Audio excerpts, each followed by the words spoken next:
And okay, we're live. I am counting down from 15 to 8, 15, 14, 13, 12, 11, 10, 9, 8.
Are live for another Sports Refuge Podcast NFL playoff preview live stream.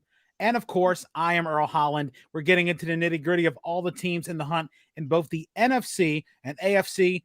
This is the first of 3 live streams that we're doing tonight, as we're going to be talking a lot of football. Of course, first we'll be talking New Orleans Saints, followed by the Denver Broncos, and then to wrap it up, we'll be talking New England Patriots. But of course, before we get started with everything else, I want to introduce tonight's guest. And here to talk about the New Orleans Saints is longtime New Orleans Saints fan, Amanda Gruss. Amanda, thank you so much for being on the podcast. Thank you for taking time out of your busy schedule. I really do appreciate it. Thank you so much. Thanks for having me. Oh yeah, no problem. Going into this, I always start off plain and simple with every fan of their team. What made you a fan of the Saints, and what was the big attraction to them, and how are you able to stick with them through thick and thin? So it's kind of a long story how I became a Saints fan, because I was an Eagles fan, but this is a strange story, but I am a huge animal rights activist, like huge. All my dogs and animals have been rescued, including my horses. So when the Eagles signed Michael Vick, I said, if he ever becomes a starter, I'm going to be a Saints fan. And basically the day they made him a starter, I dropped them and I said, I cannot support an organization that supports a person like this. And I became a Saints fan. And what drew me to them was, kind of there's Drew Brees drew me to them, honestly, like Deuce McAllister, Drew Brees, Joe Horn, those guys, the old school guys that, they're squeaky clean. These are good guys. They do a lot for their community. And I have been a Saints fan since that year. It was the beginning of the 2009 season. So, and I've stuck with them. I don't want to drop them. And, this has been a tough year for us with Drew Brees' retirement. So, but just because he's gone, I'm still a Saints fan. I will always be a Saints fan now. And, I've gone to New Orleans to see them, and I'm staying with them forever. What was that transition like? Why the Saints compared to somebody else? I know you mentioned dropping the Eagles, but why the Saints? Why did they become the next favorite? It could have been anybody else. Yeah, it was Drew Brees. Drew Brees drew me to them. I've always kind of been a fan of his, like when he was with the Chargers, even when he was at Purdue. I followed him a little bit. I just always liked him. He was kind of always the underdog. He was always that guy that was proving everybody wrong. He was little. He was only 5'11", and he's one of the top passers in the game ever, So somebody like him drew me to the team. And then I fell in love with the team, and I got to know, the rest of the players. I've always been really into fantasy football. So I kind of already knew a lot of the players anyway. But that really drew me to them. And you know what? One of my big things was, where would I want to party if they ever win a Super Bowl? New Orleans. That makes the most logical sense, especially when it comes to the partying. Wanting to go into this, what's your most memorable Saints moment? I mean, it's got to be the Super Bowl. I mean, that's number one. Watching that interception on the last play for them to win was like, it was amazing. And it sucks that I didn't get to be there. That was the end of the first season that I was actually a fan of theirs.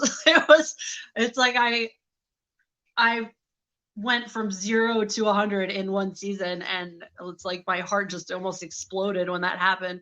And just watching that was huge. It was huge. I had never, I had never seen anything like that. I never felt anything like that. It was the way the city blew up after that, and they just had the greatest time afterwards. And after they went through Katrina in 2005, they lost their stadium and they kind of built back up, and to come out on top, where nobody really expected them to, was huge. What were your expectations coming into the season? I know 12-4 regular season run last year, falling to Tampa Bay in the NFC Championship game. What was the expectations for the Saints, especially following the announcement of Drew Brees' retirement? So I didn't really know what to expect. I mean, I had faith in Jameis Winston. I really did. And I know a lot of people didn't. I know that he struggled in Tampa. I know he had some vision issues, and they've all been corrected. But, he got to work under Drew Brees for 1 or 2 seasons while he was still there. So, I had faith in him. I had faith in Sean Payton to groom him to be the next. I mean, nobody will ever be the next Drew Brees, but to take leadership of the team. He's a veteran quarterback. He did well in Tampa, even though he had trouble with interceptions and things like that. So, I mean, I was excited in the beginning of the season. It was, especially after the first game, blowing Green Bay out of the water. I mean, I was at that point, I bought in. I was like, all right, Winston, let's go. Let's do this. Let's make this a season. And it's gotten a little weird from there. So I know we were going to say that next thing about the point where you felt the Saints could be a contender in the NFC. Was it the blowout of Green Bay, or was it any other particular game that made you think, okay, we have we can do a lot of damage in the NFC?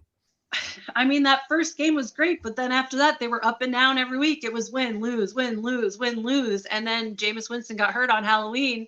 They still beat Tampa Bay. So, I still had the faith that, okay, without Jameis Winston, we're going to be able to do this. But it's definitely been an up and down season. I mean, we keep losing player after player, quarterback after quarterback. Taysom Hill was out for a while. Trevor Siemian was in. He just didn't do it. Taysom Hill's back. Taysom Hill is a dynamic weapon, but if he's got nobody who's going to catch the ball, and it's been a tough season, to say the least. I mean, I'm still there. I'm still there for my team every step of the way, but it's definitely been frustrating after the first few weeks of the season. Was there a particular game that made you take a little pause and what the Saints could do? Was it the loss to the Giants? Was it barely holding on against the Jaguars? Was it the blowout by the Panthers? I mean, it could, in your mind, what do you feel was the game that made you think these guys might not make it?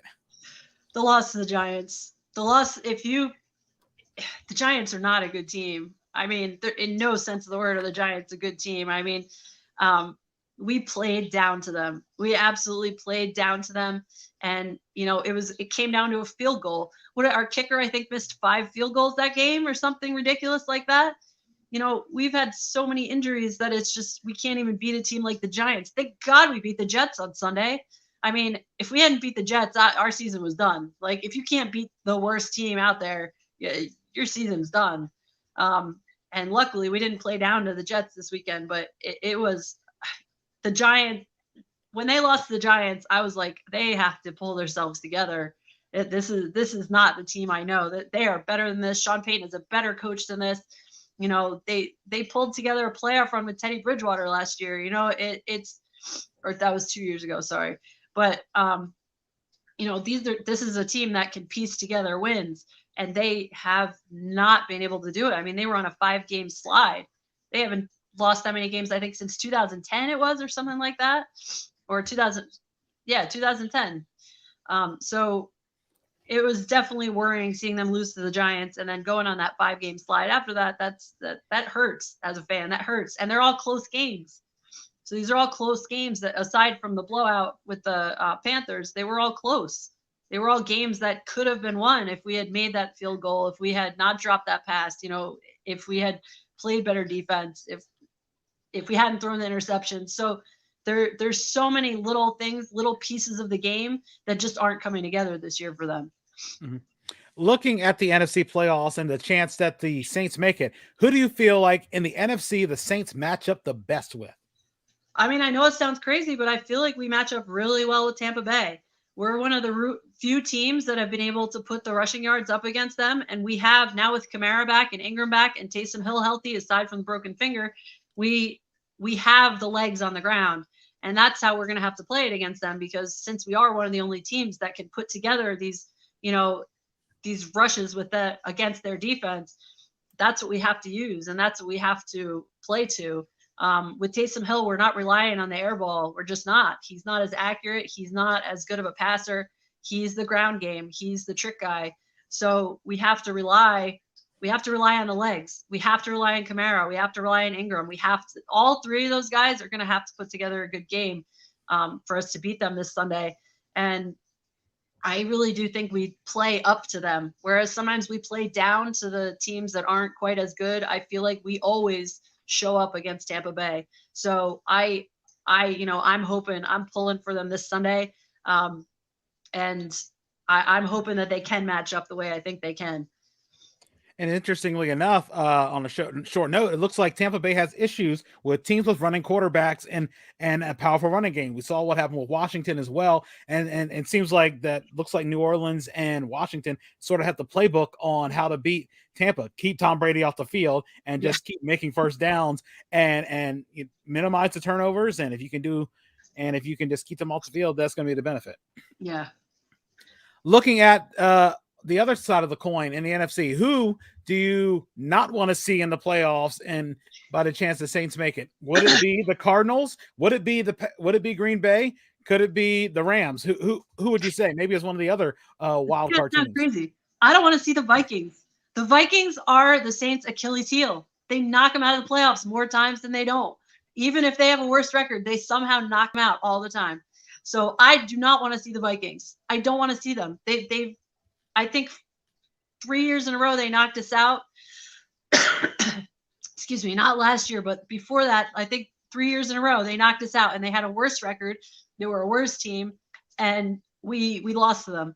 So I know they have the same record as us, and I know they're not as powerful a team as they were. I still don't want to see them. They still have Dalvin Cook, who can run all over everybody. So I don't want to see them. I'd rather see Green Bay again. I'd rather see the Chargers, because, like I said, we play up to the better teams.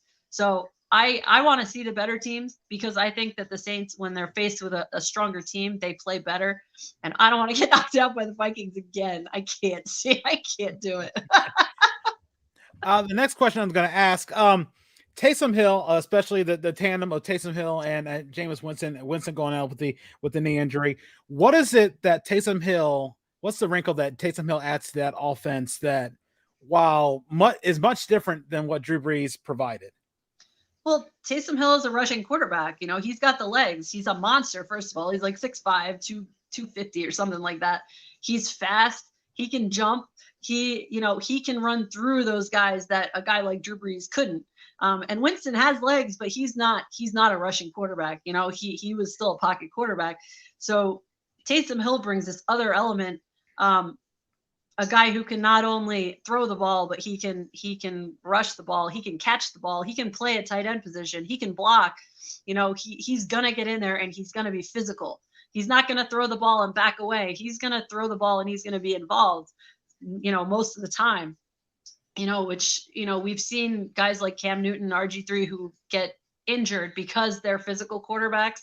And Taysom Hill has had his share of injuries, but I feel like he brings a dynamic play, and I feel like the players really do trust him.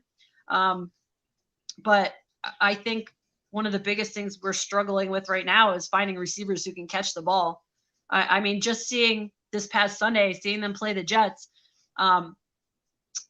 Kamara was the only one who was catching the ball. He was the only one. I think Callaway had like one catch, and their backup tight end had like one catch. Everything else was Kamara. Like everything was Kamara. The only touchdowns were scored by Kamara and then 2 by Taysom Hill. So, they're really depending on these guys they have to put the yards in on the ground, or they right now they can't win a game with receivers. They just don't have the hands, which sucks. Going into the prediction for the Super Bowl, who do you have coming out of the NFC? Who do you have coming out of the AFC? Who wins the game, and what's the final score? I think out of the AFC, it's going to be Kansas City. They had a rough start, but they've been on fire recently. They've absolutely been running through teams. So I think it's going to be Kansas City out of the AFC. NFC, unfortunately, as much as I hate to say it, I think it's going to be the Bucs. I think Mahomes might be able to put another one up this year. I think it might be. I think it's going to be a close game, very offensive game. But both these teams have pretty good defenses too. So I'm saying Kansas City by 3, like 30-27, something like that. I really think Kansas City is going to pull one out this year. Mahomes was kind of embarrassed last year by Tom Brady, so I think he's going to want to put something together this year and show that he's not a one-timer. He's going to really do it. He's going to beat Tom Brady. He's going to beat a legend, and he's going to get that status for himself. Makes sense. And I know everybody's been saying it's going to be a close Super Bowl. It's not going to be one of those blowouts. It'll hopefully not be like the Rams-Patriots Super Bowl or even last year's Super Bowl, which was just so disinteresting at a particular point. Maybe it's more like the Niners-Chiefs, hopefully, crossing fingers that is actually exciting, but who knows. But as we start to wrap this up, do you have any shout-outs you want to give, anything you want to promote, and how can people reach out to you on social media to talk to you about Saints? I don't really have any shout-outs. Merry Christmas, everybody. Go Saints. And my Instagram is agruss13. You can reach out. Feel free to reach out. That's really it. I don't really have much to promote or anything like that. So I'm just excited to see how the rest of the season goes. Oh, definitely. Really appreciate it. Amanda, thank you so much for taking time out of your schedule. I know things have been crazy lately, but I'm glad you were able to make the time for it. I want to say for everybody who's been watching, we're going to be back in about 13, 14, 15 minutes. We're going to be talking Denver Broncos football as well, and we'll get a little more insight on that. But for everybody who's been watching, really appreciate it. For my guest, Amanda Gruss, I am Earl Holland. We're coming back at 7:30, so everybody keep on watching. Thank you guys so much, and we'll see you soon. All right.